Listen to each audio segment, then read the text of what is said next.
Tomfoolery, Randolph Caldecott and the Rambunctious Coming of Age of Children's Books.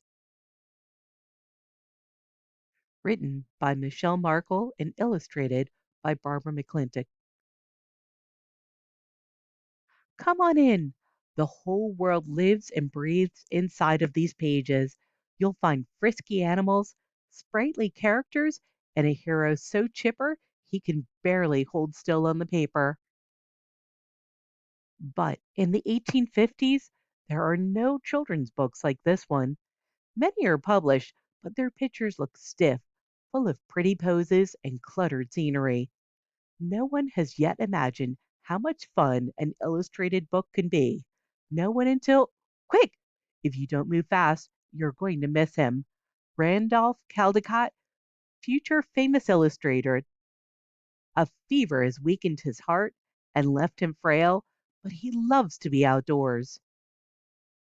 Oh, there he is, strolling down the country lane, watching his favorite things in the whole world: animals, ducks, geese, dogs, sheep, cows, pigs, hens, horses. As soon as he gets home, Randolph grabs a pencil and they rush across his paper, tumbling, trotting, leaping, waddling. It is too much fun. It cannot be helped. It can happen anytime he has something to draw on, even in his school books. Randolph's father doesn't approve of this artwork. When his son turns 15, he sends Randolph to work at the most sensible place he can think of, a bank. But the lad has lots of time for horseback rides and hunting meets, though he gets out of breath. Best of all, he has time to draw. One day, he sketches a fire blazing through the railway hotel, and a famous newspaper publishes it. Randolph has a sneaking feeling he could earn a living by selling pictures. He gets a job at another bank in a bigger city where many artists live. And there he is, the handsome chap at the wooden desk. What's he doing with that pen? Instead of working sums, he's doodling donkeys' heads on bank stationery. Randolph doesn't worry. The lads at work like his jokes and the witty pictures he makes for them. So do the editors he meets at a club. Before long, Randolph sells his drawings to a well known magazine. He's got money in his pocket and hope in his heart. Goodbye, Manchester. Hello, London. So many people, so many sights, so much to sketch for the newspapers. Randolph goes to sessions of parliament, to fashionable weddings, to boat races on the river, where he gets squashed in the squishingest crowds he's ever seen. But at night, alone in his workshop, he misses his friends. He misses living in the country. Sometimes, on his letter, he draws himself as a sad, frumpled cartoon. Randolph wants to be the best artist he can be. He's not as skilled as the famous illustrators, painters, and sculptors he meets, people who have studied in fine academies in Paris. Could he ever do the kinds of things that they do? He tries. Randolph illustrates his first travel book. Instead of scenic mountains, he draws the action. That rows of school kids and a poodle as they march off on tour. Randolph starts making home decor. He does paint fruits stuck in a bowl? No. He studies storks at the zoological gardens, then paints them lifting off in flight. A famous French sculptor teaches him how to model with clay, and Randolph pays him with English lessons. But he doesn't sculpt ladies in pretty poses. He sculpts hunters on the chase of wild boars and a cat about to pounce.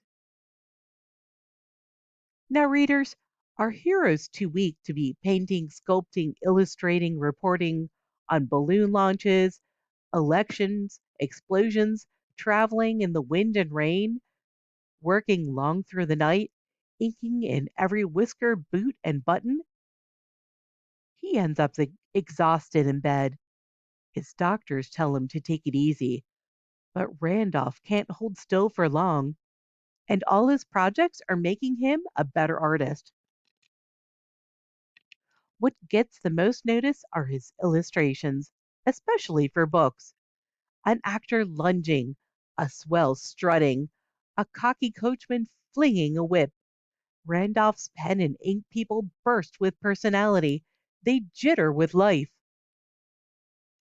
Someone pays close attention to these pictures. Someone who's printed several books of illustrated alphabets, songs, and nursery rhymes. The finest color printer in London. One day he calls on Randolph with an offer. Can you guess what it is? Would you like to make some picture books? Picture books for tots! That's a brand new audience for Randolph. He's seen the books at shops and railway stalls. The pictures don't move the story forward. They're like ornate decorations. Still, Randolph has no kids, but he likes what kids like action. And he loves what kids love animals. He knows just what to do.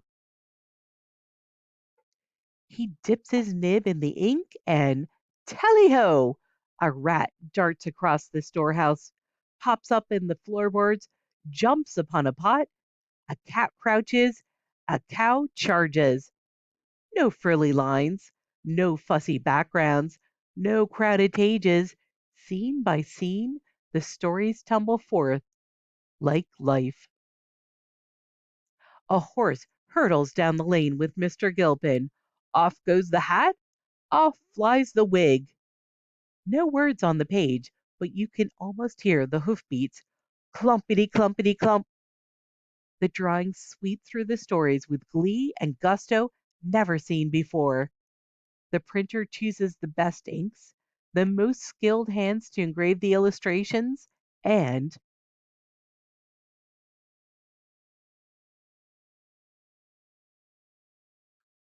the public is delighted. The critics are astonished. Randolph Caldecott, what has he done? He has poured joy into his characters. He has built entire worlds for them to romp through. He has given children stories and pictures they can understand, even if they haven't yet learned to read.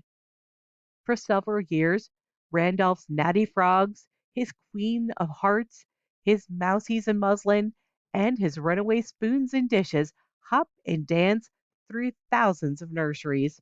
He has become an international success. He buys an covered cottage in the country where he can stroll, make art, and fill his book with all the comic sights he can imagine. And he'll transform picture books forever. Over 150 years later, artists are still illustrating with his rambunctious spirit. Imagine that.